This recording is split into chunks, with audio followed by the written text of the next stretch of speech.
Google user experience बेहतर करने के लिए हर मुमकिन कोशिश करता रहता है और वो करता चला जा रहा है। एक कोशिश उसकी ये भी थी कि आपको डिसीजन मेकिंग में यानी कि आपको एक आंसर इंजन बनने के लिए उसने अपने सर्च इंजन के रिजल्ट्स में कुछ एक्स्ट्रा इन्फॉर्मेशन दिखाना शुरू कर दी।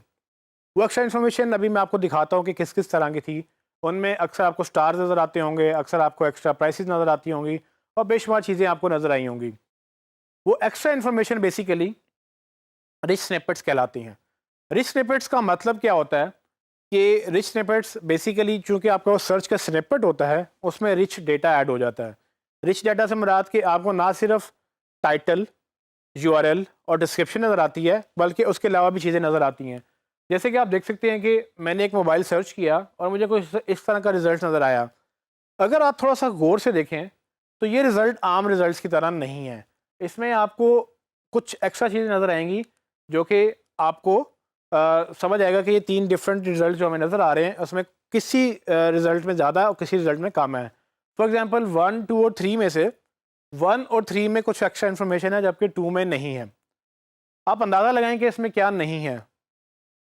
सो फॉर एग्ज़ाम्पल अब आप देखेंगे कि 1, 2 और 3 में बेसिकली डिफरेंस क्या है।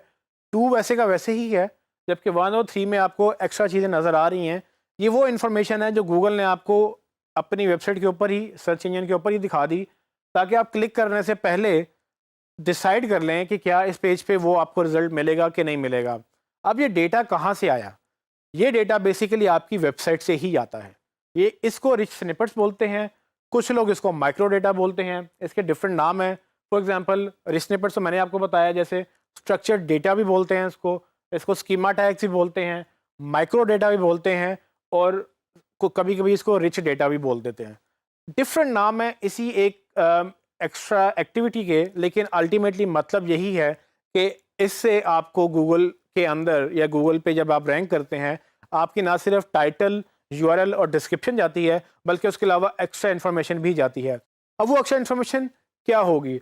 वो extra information basically different types की होती हैं और इन डिफरेंट टाइप्स को डिफाइन करने के लिए सर्च इंजन ने यानी गूगल, बिंग और दूसरे सर्च इंजन ने मिलकर एक मुश्तरका एक कमेटी या समझ लें या आप एक अथॉरिटी बना दी है जिसको उन्होंने कहा कि हम मिल बैठकर ये डिसाइड करेंगे कि एक पर्टिकुलर कैटेगरी के बारे में हमें क्या क्या इन्फॉर्मेशन चाहिए।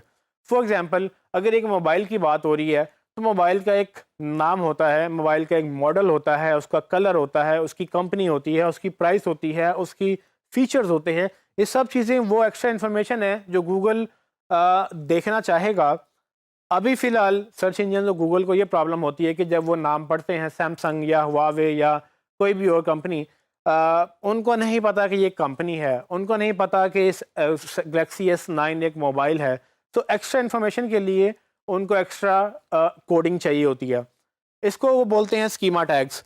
सो schema.org एक ऐसी वेबसाइट है जो बेसिकली सब पूरी दुनिया में जितना भी रिच स्निपेट या रिच डेटा की बात होती है वो schema.data या schema.org के ऊपर बेसिकली डिसाइड होती है।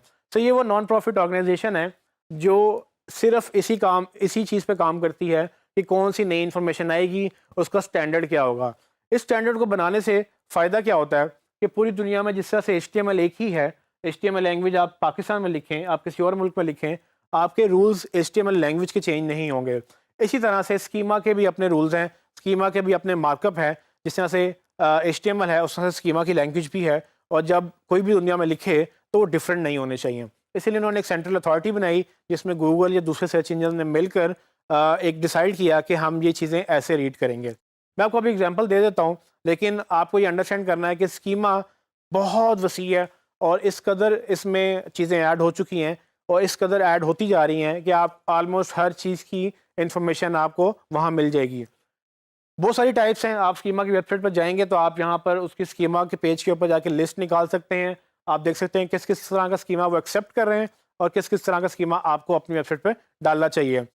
फॉर एग्जाम्पल एक इवेंट हो रहा है, इवेंट की आमतौर पे जब आप इंफॉर्मेशन वेबसाइट के ऊपर डालते हैं तो आप उसका टाइटल लिखेंगे, जगह लिखेंगे, टाइम लिखेंगे, अगर उसकी टिकट है तो वो बता देंगे कहाँ से बुक करना है, उसकी प्राइस क्या होगी। आपका कोड कुछ इस तरह से होगा। ये आप एग्जांपल देख रहे हैं कि इसमें बेसिकली एक टाइटल एक इवेंट की बात हो रही है जिसका कोड लिखा हुआ है, जो कि आम एचटीएमएल लैंग्वेज में ऐसे लिखा जाता है, और हमने एचटीएमएल पहले थोड़ी सी डिस्कस भी कर ली है। लेकिन अगर इसको मुझे गूगल को बताना है कि भाई ये एक इवेंट है और इस इवेंट का एक नाम है, और वो इवेंट एक जगह पे हो रहा है, उसका एक दिन पे हो रहा है, एक टाइम पे हो रहा है, उसकी एक टिकट है, उसकी एक प्राइस है, उस टिकट का एक यूआरएल है, ये सारी की सारी चीज़ें जो है ना, ये एक्स्ट्रा इन्फॉर्मेशन है जो गूगल कहता है आप मुझे दें। ये गूगल खुद से आइडेंटिफाई नहीं कर सकता। ये आपको अपनी वेबसाइट में ये सारे टैग्स डालने होते हैं, ताकि गूगल जब इसको रीड करे तो वो देख ले कि हाँ भाई ये तो एक्चुअली एक इवेंट की बात हो रही है, और इस इवेंट का एक टाइटल भी है, उसकी एक डेडलाइन भी है, इसका इवेंट का एक स्टार्टिंग टाइम होगा, एक एंडिंग टाइम होगा, एक बुकिंग लोकेशन होगी, वगैरह वगैरह। सो ये कोड चेंज कैसे होगा? जब ये कोड स्कीमा टैग्स में ऐड होगा तो कुछ इस तरह से नज़र आएगा। अब आप ये देखें कि किस तरह इसमें इंफॉर्मेशन ऐड हो गई है, लेकिन इसमें घबराने की ज़रूरत नहीं है।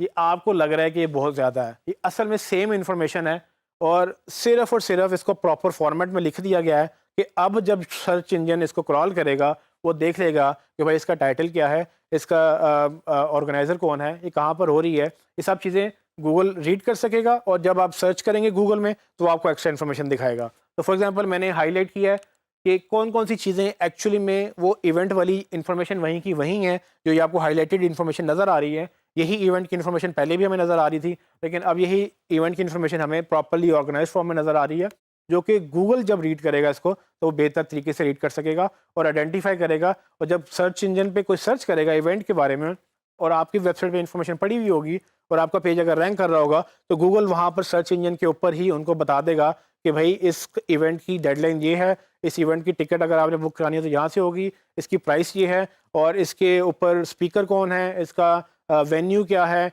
और वगैरह वगैरह जितनी भी इवेंट से इन्फॉर्मेशन ताल्लुक़ रखती होंगी। एक और एग्जांपल है, फॉर एग्जांपल जब हम नाम लिखते हैं, लेट्स सपोज मैं अपना नाम लिखता हूँ अपनी वेबसाइट के ऊपर, मेरा नाम है उस्मान लतीफ़। उस्मान लतीफ़ कौन है?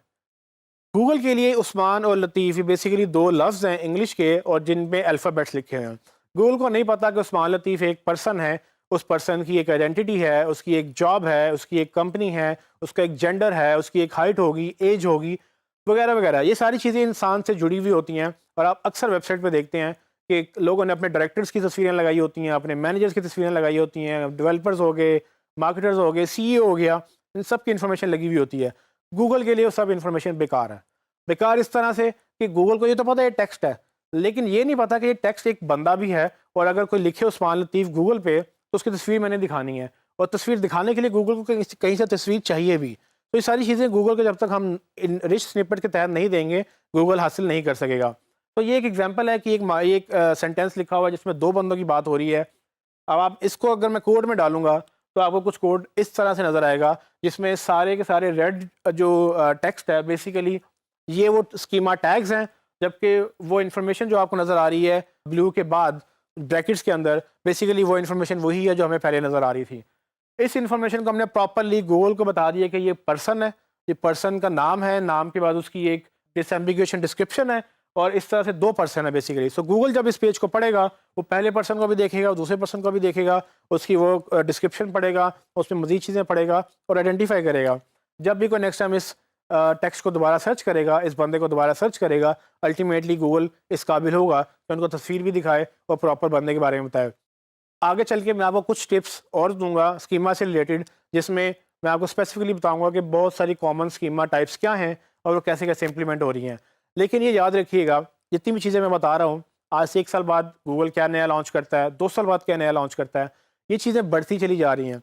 आपकी जॉब ये है कि आपने इन सबको अंडरस्टैंड करना है, इनके ऊपर नज़र रखनी है। और जैसे ही आपको नई चीज़ मिले, आप अपने डेवलपर से सब चीज़ें इम्प्लीमेंट करवाएं। इसको देख के घबराना नहीं है कि भाई ये मैं कैसे करूँगा, आपने नहीं करना। आपने डेवलपर से करवाना है, और आपने क्लाइंट को समझाना है कि भाई ये रिस्पॉन्सिबिलिटी एसईओ की नहीं है। और अच्छे क्लाइंट ये समझते हैं बात। अच्छे क्लाइंट्स को पता है कि डेवलपमेंट चाहिए एसईओ के लिए। सो अगर आपके क्लाइंट को ये नहीं पता, मेक श्योर ये करें कि आप उनको बताएं, और आप उनको रेफरेंसेस दें, रिसर्च करें, थोड़ा सा और पढ़ें, और फिर उनको बताएं कि भाई ये देखें, ये हमें इम्प्लीमेंट करना है। मैं मार्केटर हूँ, मैं डेवलपर नहीं हूँ, तो मैं आपकी ये कोडिंग नहीं लिख सकता। सो इन शॉर्ट, इसको सबको इम्प्लीमेंट करेंगे तो आपकी इन्फॉर्मेशन बेहतर होगी और आप अच्छा गूगल पे रैंक कर सकेंगे।